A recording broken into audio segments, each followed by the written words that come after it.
Salut les amis, j'espère que vous allez bien. Donc, ce matin on va parler mauvaise nouvelle, mais mauvaise nouvelle prévisible et prévue. Une chose dont on a souvent parlé sur la chaîne, c'était l'évolution du prix de l'électricité dans un avenir proche. Quasiment au début de la création de la chaîne, je vous avais indiqué les informations que j'avais récoltées qui montrait qu'il allait avoir une évolution progressive des prix du prix du kilowattheure qui allait tendre vers 23-24 centimes d'euros d'ici 2023-2024. Et donc ce que l'on a vu en parallèle, hein, si on est objectif, c'est une évolution progressive depuis ce temps-là de 14 à 17-18 centimes. Donc on est à mi-chemin de la hausse, de la hausse. Alors non pas que j'avais annoncé, hein, mais que j'avais lu sur des articles qui prévoyaient ces hausses. Et entre en action maintenant la phase prépondérante, que je trouve et que je pense être la phase qui va être prépondérante. C'est un processus dont je n'avais pas connaissance. Je vais rapprocher le micro, le processus dont je n'avais pas connaissance, mais dont je suspectais l'arrivée, tellement ça me paraissait logique. Alors, pour ce faire, pour entrer dans la matière, je me suis dit ce serait intéressant de proposer déjà un contenu. Alors, vous voyez, comme je vous le dis souvent, moi je me fous de la source de l'information tant que l'information elle est intéressante. Hein. J'ai aucun problème à vous poser une information qui viendra de Français de souche comme de l'humanité. Je ne suis pas dogmatique. Et là, on a un article d'Humanité qui nous explique, c'est en janvier 2001, en Espagne, le thermomètre chute, le prix de l'électricité flambe. Le samedi à 20 h, les Espagnols payaient leur courant 4 fois plus cher que d'ordinaire. Alors, bon, comment cela est-il possible d'ailleurs? Comment cela est-il possible qu'à certains moments de la journée, le prix du courant pouvait être beaucoup plus cher qu'à un autre? Voilà. Alors ça, c'est quelque chose que je vous avais expliqué à une époque, lorsque j'en avais pas fait plus que ça. J'avais parlé du compteur Linky et de ces potentiels déconvenus. Puisqu'il y avait les déconvenus traditionnels qu'on connaît, hein, certains prennent feu, sachant que d'autres, les anciens compteurs, prenaient feu aussi de temps en temps. Mais là, il semblerait qu'il y ait quand même une sorte d'épidémie qui reprend d'ailleurs en période estivale et hivernale, c'est-à-dire quand vous avez besoin des clims ou quand vous avez besoin du chauffage, quand vous tirez bien sur la bête, quoi, en fait. Donc, et dans ces compteurs Linky, bon, il y avait moi je suis anti-compteur Linky, mais pas pour les raisons souvent que les gens invoquent. Les deux raisons que j'invoque, c'est voilà, la confidentialité des données. Et puis une autre, c'est que je me disais, avec ce compteur, c'est facile, tu fais remonter très souvent, et autant que faire se peut, autant que nécessaire, les informations de consommation, les habitudes de consommation de tout le monde. Tu as en direct, dans un central et par région, ce que consomment les gens. Et derrière, tu peux proposer des contrats qui vont aligner le prix de l'électricité un peu à une sorte de loi du marché, de l'offre et de la demande. Ça, je vous en avais déjà parlé, que ce compteur, c'est ce qu'il allait permettre. Ça me semblait tout à fait logique. Parce que pourquoi faire remonter des informations en temps réel, si ce n'est pour pouvoir proposer des tarifications? D'ailleurs, pour vous dire que voilà, ce processus, j'étais dans la cohérence. Dernier live que j'ai fait, dernière vidéo, je vous ai parlé notamment de la question à se poser, est-ce que avoir des batteries photovoltaïques, des batteries solaires, les lithium en fait, je veux dire, de stockage sans forcément avoir de panneaux solaires, est-ce que c'était si stupide que ça? D'ailleurs, et est-ce que les gens n'allaient pas faire tendre vers ce dispositif, c'est-à-dire stocker quand l'énergie n'est pas chère, et puis restituer quand elle est plus coûteuse. Et donc pour cela, voilà. Si j'étais dans cette philosophie, je le suis depuis pas mal de temps. Donc l'Espagne, bon, je vous en ai déjà parlé, c'est un cas de figure très particulier, je connais bien, et là-bas, bon, leurs factures d'électricité sont relativement salées, avec des augmentations soudaines. Mais, voilà, concrètement, de quoi s'agit-il en fait? Puisque là, j'ai vu passer deux articles, seulement deux d'ailleurs, alors que je suis beaucoup de trucs, sur ce qui va se passer, dont l'un d'eux m'a été reproposé par l'un d'entre vous par Twitter. Donc on va parler facturation dynamique. Alors regardez la date. 20 juillet 2020. 20 juillet 2020. Et ça, je ne l'avais pas vu passer. Facturation dynamique, premier pas vers la mise en place d'offres reflétant le prix du marché. Des fois, je me demande si j'ai pas un petit don, tu vois, c'est-à-dire pas celui d'ubiquité, mais juste la capacité, avec très peu d'éléments, euh, à émettre une hypothèse. Voilà, très très peu d'éléments, c'est-à-dire sans avoir eu d'information directe, tac, je sais pas. Enfin, je pense avoir cette petite, ces petits avantages ou inconvénients, allez savoir. Alors, bon, alors le principe de cette tarification dynamique. Alors, on ne sait pas trop. Hein, est-ce que ça va être... alors, tous les fournisseurs d'énergie vont être contraints de proposer un contrat de ce type. Si on en lit les sources de l'Humanité, le journal de l'Humanité, ils nous disent que, en fait, en gros, tu comprends à travers leurs articles que, en fait, ça sera ce qui va arriver et ce qui sera imposé. Bon, où se situe la vérité, pour l'instant, on sait qu'avec nos responsables politiques, la vérité d'un jour, c'est pas la vérité de toujours. Hein. Voilà. Les promesses n'engagent que ceux qui les écoutent, nous disait M. Charles Pasqua. Donc, et ben en fait, si vous lisez les divers articles, et je vous invite à les chercher, je ne vais pas vous poster les liens, bon ben grâce à ce fameux compteur Linky, les informations vont remonter quasiment en temps réel, et donc, il va y avoir une espèce de bourse en Europe, localisée, qui va permettre de proposer une tarification variable de l'achat du kilowattheure aux particuliers, avec les conséquences que ça peut amener. Le prix de l'électricité flambe. Bah oui, parce qu'en fait, l'électricité, quand tout le monde en a besoin, c'est là qu'elle sera le plus chère. Offre et la demande. Et quand personne n'en aura besoin, elle sera moins chère. Donc en hiver, quand tu te cailleras bien les miches, tu te feras pomper le dard, sans que ça provoque de plaisir. Et puis l'été, quand tu auras peut-être trop chaud, voilà. Donc, vous voyez un peu la dynamique qui est enclenchée. Alors, certains d'entre vous ont peut-être encore et toujours des compteurs avec des tarifications jour-nuit. J'en ai parlé aussi dimanche. Faites tout pour conserver vos acquis. Et voilà. La loi du marché, la loi de l'offre et de la demande, hein, c'est quelque chose qui est assez particulier. Hein. On nous a toujours promis mondes et merveilles là-dessus, hein, sur les tarifications, téléphonie mobile, téléphonie fixe, maintenant l'énergie. Puis là, vous sentez bien ce qu'on appelle une quenelle. Je suis désolé du terme.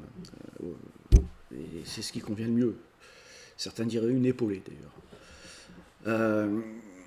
Je continue. Alors également, ça bouge du côté des entreprises. Pourquoi les factures d'électricité des entreprises vont augmenter avec ou sans refonte de l'AREN? Alors, ils ont toujours des noms un peu bizarres. Alors, les négociations entre Paris et Bruxelles sur la refonte d'EDF. Ce qu'ils appellent la refonte, en fait, c'est comme la refonte, c'est comme la fonte des glaces, c'est-à-dire elles disparaissent. Hein. Voilà, c'est du vocabulaire. Alors, réservé aux abonnés, on n'a pas toute l'information. Mais en gros, le démantèlement d'EDF, et puis la nécessité de maintenir le parc électrique aussi bien en distribution qu'en production va imposer des augmentations. En fait, la mise en jeu de concurrence va faire que, même les entreprises vont trinquer. Donc là, j'ai lu un article version longue, quoique celui-ci est en version longue en fait. Hein. Donc en fait, c'est celui-ci que j'ai lu. Des coûts réglementaires qui flambent. Alors ça nous explique ce que je viens de vous citer, les coûts, les raisons, le pourquoi du comment, de l'augmentation, voilà, les réseaux à moderniser, des taxes pas si stables, bon ça c'est un autre mécanisme. En fait, ils envisagent de faire une sorte de TIPP, hein, comme sur le carburant. Vous savez, la TIPP, c'est cette taxe qui monte très rapidement, bien trop rapidement, sur le carburant lorsque le cours du pétrole monte, et qui descend très peu rapidement lorsque il redescend. Tu montes, ça augmente assez rapidement, tu descends, ça descend pas rapidement. Et puis ça, par contre, quand le prix se normalise, il redescend jamais à son prix initial. À chaque fois, tu sais, c'est comme les systèmes pour tendre les filets de tennis, c'est un truc à cliquer, là, tu volleyball. Et donc, voilà, évolution des réseaux modernisés, taxes, pas si stables, des TRV en déclin. Alors là, on rentre dans la technique, hein, je ne vais pas vous expliquer, je ne m'en rappelle déjà plus, pourtant je l'ai lu.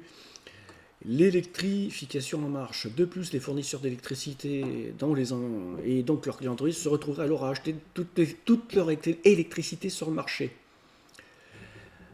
D'accord, vous avez compris. Voilà. Alors, c'est évolution du prix de l'électricité pour les professionnels depuis 5 ans. Donc, variation, ainsi de suite. Bon, voilà, il y a quelque chose qui se passe. On sent bien quelque chose qui se passe.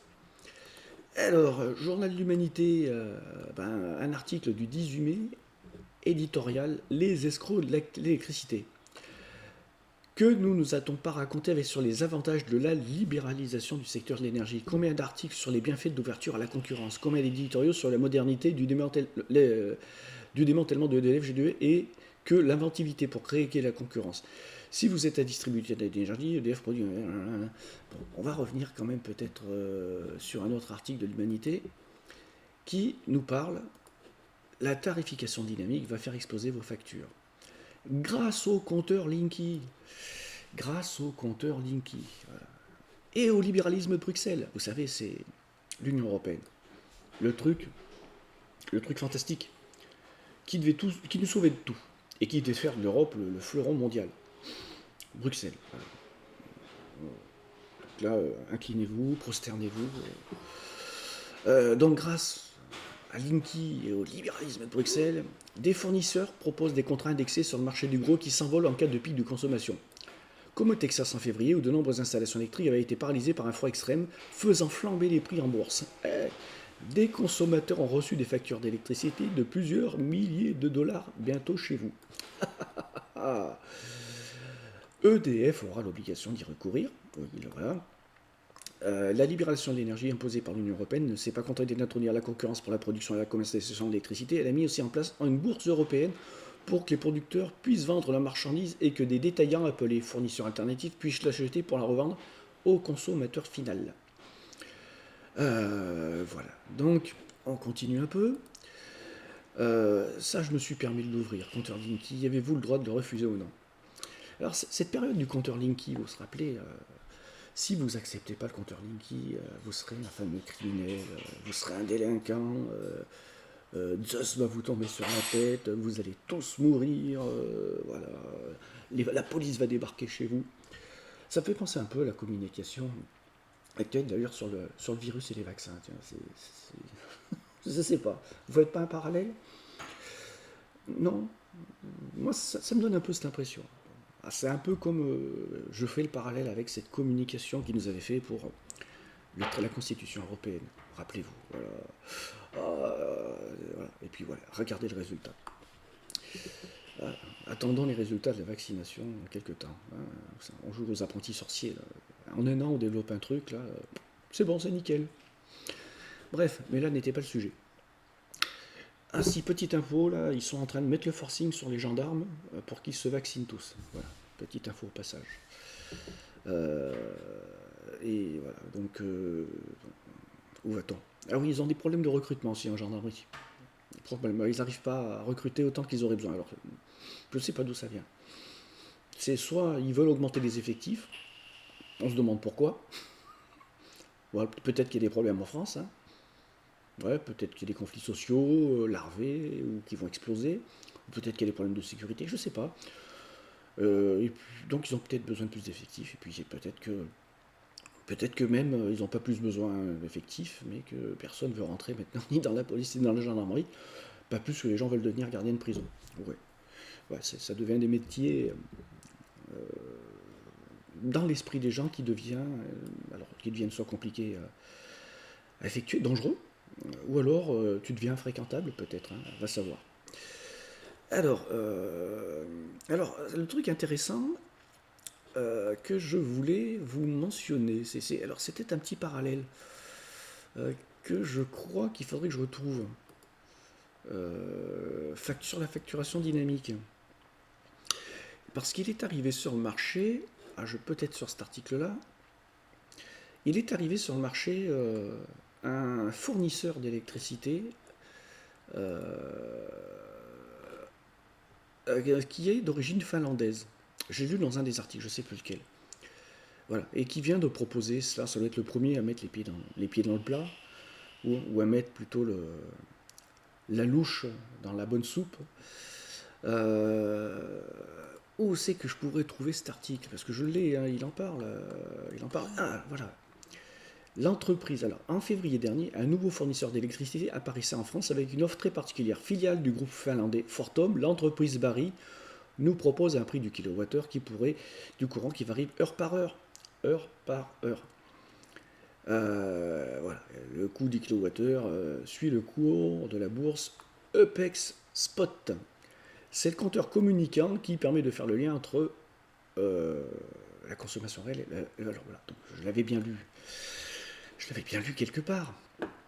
Et puis là, je sais pas, en même temps, synchronicité, ce matin, je reçois mes petites news sur l'électricité. Je ne fais pas de tour d'actu. Et dans Connaissance des énergies, très très bon relais d'informations sur tout ce qui est l'énergie, je lis ça, tu vois. Alors tu vois, 17 mai, EPR finlandais, Areva va devoir payer 600 millions d'euros supplémentaires à l'EPR finlandais. Alors, voilà. Bon, n'y voyez pas une relation directe, hein, elle serait fortuite, elle serait totalement fortuite. Mais voilà, c'était aussi pour vous dire voilà, qu'on avait des brillants gestionnaires et des gens brillants en France pour faire en sorte qu'on puisse avoir un réseau stable, fiable, avec une énergie la moins coûteuse possible, et qui choisissent et définissent des projets technologiques industriels viables, rentables, sans couler la boutique, tu vois. Tout se passe bien en France et depuis très longtemps. Voilà, donc société, voilà. Areva va juste devoir payer 600 millions. Alors je traduis, Areva en fait, c'est toi, c'est moi. Voilà, c'est un beau slogan. Areva, c'est toi, c'est moi. Oui, parce qu'Areva a mangé la grenouille, hein, grâce à monsieur l'ex-premier ministre et madame de Verjon, hein, ou un truc comme ça, je crois, qui ont fait des brillantes affaires en achetant des sources d'uranium qui n'en étaient pas en fait, voilà, et des milliards, voilà, qui ont fait tout simplement couler la boutique. Voilà, donc Areva, c'est toi, c'est moi, c'est un beau slogan. Donc voilà, ça c'était une aparté. Alors, toujours sur l'article, le gouvernement envisage une taxe flottante sur le prix de l'électricité. Donc, on revient sur l'article. Ici. Pourquoi les factures d'électricité des entreprises vont augmenter avec ou sans réforme de la rente? Et puis là, vous avez le gouvernement envisage une taxe flottante sur le prix de l'électricité. Ils envisagent une TIPP sur l'électricité. Voilà, parce qu'ils savent que. Alors, ça va être dans un premier temps, hein, pour que tu te rendes le moins compte possible des variations. Voilà, c'est le principe. Hein. Quand tu veux mettre. Quand tu veux enculer quelqu'un, t'essaies de. Voilà, en fait, tu vas discretos, quoi. C'est ce que je veux dire. Voilà. Tu mouilles un peu le bout du doigt, puis t'essaies de placer une phalange. Puis, bon, si tu vois que la phalange passe, puis au bout d'un moment, de toute façon. Hein, allez. Au diable de l'avarice, allons-y. Je sais, je suis grossier, la vidéo sera bloquée pour les mineurs. Donc, tarification dynamique. Alors, je reviens sur donc Je reviens sur une vidéo que j'avais faite il y a très longtemps, très longtemps, 2018, on est 2021, qui était une vidéo sur le test du compteur Linky fait par Deus Ex Silicium, j'arrive jamais à me rappeler de son nom. Bon, qui est la pointure, enfin qui est une pointure en ingénierie autour de l'électrotechnique. Hein. On va pas revenir là-dessus, qui a fait un superbe boulot sur le compteur Linky, qui a dû d'ailleurs s'y reprendre plusieurs fois sur ce compteur Linky, puisque bon, moi j'avais regardé sa vidéo, j'avais trouvé qu'il y avait que son analyse était imparfaite, parce qu'il ne faisait pas faire de test sur de charge inductive. Donc j'avais fait une vidéo là-dessus qui a été critiquée. Regardez d'ailleurs, hein, vous n'avez pas le droit de critiquer Deus Ex Silicium. Voilà, vous n'avez pas le droit. Voilà, vous n'avez pas le droit. Alors moi, ce que j'appelle critiquer, c'est pas je te désigne. Non, c'est voilà, ok. Là, il y a un point faible. Et bon, moi, ce que j'avais mentionné principalement sur ce compteur, la faiblesse de cette analyse, c'était que bon, il n'y avait pas de charge inductive. Il avait fait ça avec des trucs finalement qui étaient avec un cos phi de 1, quoi. Donc, alors que la problématique et toutes les questions autour de ce compteur, enfin beaucoup, c'était sur comment se passe la facturation, la tarification du courant réactif, de la puissance réactive injectée dans le réseau. Et d'ailleurs, dernièrement, il y a 2 semaines, donc nous avons Cosa Nostra. Donc Cosa Nostra, on va ouvrir sa chaîne. Bon, Cosa Nostra, pas très, enfin voilà, peut-être très actif, mais quand même assez transparent, qui est venu faire une critique. Je ne supporte pas le mensonge et ceux qui vont avec. Exemple suivant, vous dites, et ce à cause du pompage potentiel de vos habitudes de conso, et sans avoir le choix de bloquer cela, ceci c'est absolument faux. Sur le site des délices de Linky, vous pouvez accepter 2 fois l'enregistrement et la collecte de données. Sinon, les délices ne reçoivent pas les kilowattheures de la journée. Faux. Faux et archi faux, mon ami. Faux et archi faux. Et Enedis envoie toutes les données. Toutes les données. Ensuite, là-bas, ils font le tri. Ou ils font pas, en fonction de ce que tu autorises ou pas. Mais sur ton compteur, tu n'as aucune fonction qui permet de bloquer l'envoi des données. Tu n'en as aucune. Aucune. Donc ils reçoivent tout. Ils reçoivent tout, ils archivent tout. Ce qu'ils en font, allez savoir. Et tu me dis que tu as beau signer, il ne les clique pas. Moi, je voudrais vous rappeler une vidéo, là, Élise Ducé, dernièrement, reportage, où il y a un passage qui nous explique qu'en fait, quand tu vas maintenant au pharmacien, que tu pointes ta carte vitale, il y a un logiciel qu'utilisent les pharmaciens qui prend toutes les données de ta carte vitale et ces données sont aspirées par une boîte qui les vend ensuite au GAFA. Je ne vous ai pas fait de vidéo dessus. Hein. Voilà, mais faites-moi confiance, vous cherchez Élise Lucet, c'est tout récent. Donc voilà.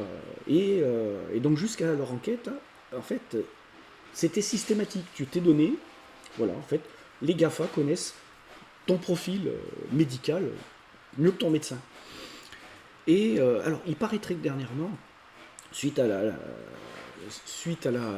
l'enquête et à la levée de ce lièvre, il paraît qu'ils ont modifié le logiciel. Voilà. Et en fait, le pharmacien peut décocher le truc pour interdire le pompage des données. Il paraît, hein, c'est ce que nous indique le petit documentaire. Donc, moi, je suis très méfiant. Voilà. On a des instances politiques et des gens qui gèrent nos organismes et une CNIL qui sont au-dessus de tout soupçon. Alors, votre vidéo comporte plusieurs mensonges inadmissibles. Bon, quelqu'un, voilà, ce mec qui s'est fait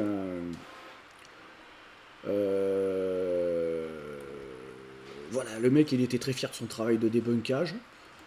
Alors bon, moi je vous le dis, écoute, si tu as débunké, tu as corrigé des erreurs, moi je suis...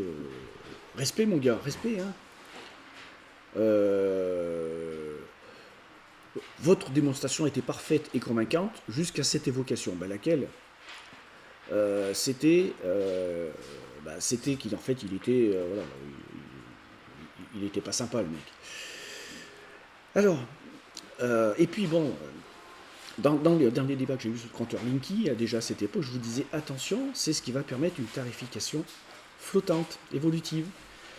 Et entre autres, c'était une des choses aussi qui faisait que j'étais contre ce compteur Linky. Donc voilà, donc Cosa Nostra, je sais pas si tu regarderas la vidéo, je t'ai pas bloqué, hein, tu vois, j'ai accepté le jeu de la critique. Mais voilà, tu vas être fier d'avoir un beau compteur Linky, superbe, magnifique, avec une belle couleur, voilà, qui peut faire potentiellement office de radiateur instantané si il a été mal installé, qui pourra chauffer ta maison, voilà, d'une façon très intense s'il a été mal installé. Hein. Voilà, il y a des gens qui ont goûté, ça s'est mal passé, quoi. Et puis tu vas pouvoir bénéficier d'une super tarification progressivement, voilà, avec une taxe flottante progressivement pour que tu te rendes pas compte que tu t'es bien fait enculer, quoi. Mais peut-être que tu aimes ça. Voilà, c'était la vidéo du jour sur ce que vous ne saviez pas. Alors je sais pas comment je vais appeler cette vidéo. C'est, je vous l'avais dit, tu sais, le mec qui a l'orgueil démesuré ou juste déplacé. C'est-à-dire le mec... donc en fait, je voulais juste vous dire, que voilà, ça y est, on a les infos qui nous permettent de comprendre pourquoi ils voulaient nous forcer, pourquoi il y avait ce forcing du compteur Linky, pourquoi ils veulent l'imposer, pourquoi... Voilà, intérêt financier, intérêt financier, intérêt financier, intérêt financier. C'est pas pour ton bien. Non, c'est pour pouvoir jouer, spéculer sur le marché de l'électricité. Pour que des gens qui ont les moyens de créer et de monter des grandes boîtes comme ça, ou d'acheter des boîtes qui vont permettre ces services-là, continuent à s'en mettre plein les fouilles. Et qui c'est qui va payer? C'est Bébert, ou Morissette, ou Fatima, hein, ou Maurice, ou Mamoudou, ou José, ou Carlos, ou je vais essayer de trouver un prénom en consonance belge, ou allemande, je sais pas, non, italienne, Maurizio, voilà. Et voilà, en fait, vous allez tous casquer. Eh bien tous pas forcément, parce que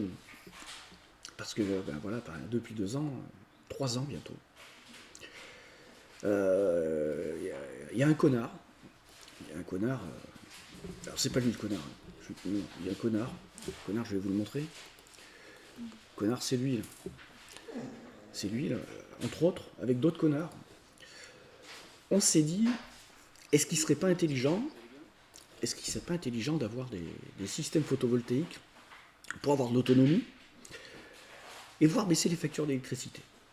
Voilà. Et on était une bonne poignée. Hein. Alors, certains dans la discrétion la plus totale, d'autres moins, et d'autres depuis beaucoup plus longtemps que moi, et puis d'autres qui sont arrivés par la suite.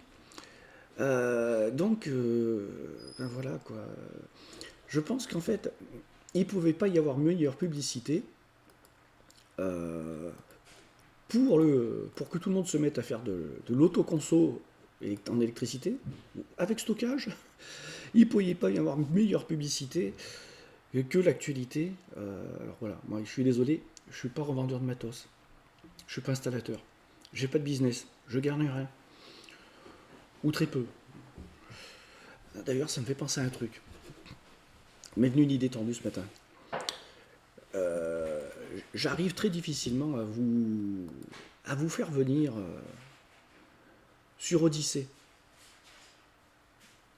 J'arrive très difficilement à vous y faire venir, bien qu'il y ait une tendance qui soit plutôt favorable maintenant, mais très très sensible, hein, sur la chaîne photovoltaïque et autonomie. Et je me suis dit, parce que je mets les vidéos en doublon, je me suis dit, si ça se trouve, juste pour que les gens viennent regarder les vidéos ici, je vais leur montrer ce que c'est quand tu mets de la pub sur des vidéos, pour ceux qui, voilà. Juste foutre de la pub sur mes vidéos sur YouTube, tu vois. Voilà. Et vous, comme ça, si vous voulez regarder de la vidéo, vous boufferez de la pub, voilà, de la pub et de la pub. Je mettrai le paquet, même peut-être 2, tu vois. Ou alors je vous donnerai, vous aurez le choix de regarder sans vidéo, sans pub, sur Odyssée. Alors c'est peut-être une option. Hein. Ouais. Bon, je sais ce que ça fera. Hein. Vous allez vous désabonner, vous allez protester, vous allez dire que je cherche le pognon. Voilà. Non, je cherche simplement à vous emmener en dehors des GAFA. Alors pourquoi je cherche entre autres à vous emmener en dehors des GAFA? Ben parce que, rappelez-vous ce que je vous ai dit dernièrement, là, dans la vidéo, il y a quelques minutes. Entre autres, donc les données des GAFA, eux, ils les utilisent. Ils les utilisent y compris pour influencer la vie politique. Mais maintenant, voilà, on sait que, entre autres, les GAFA récupèrent vos données de santé, qui leur sont données par une entreprise qui travaille avec les pharmacies, qui ont un logiciel installé et qui piratent vos données, et qui sont revendus aux GAFA et qui savent toute votre vie.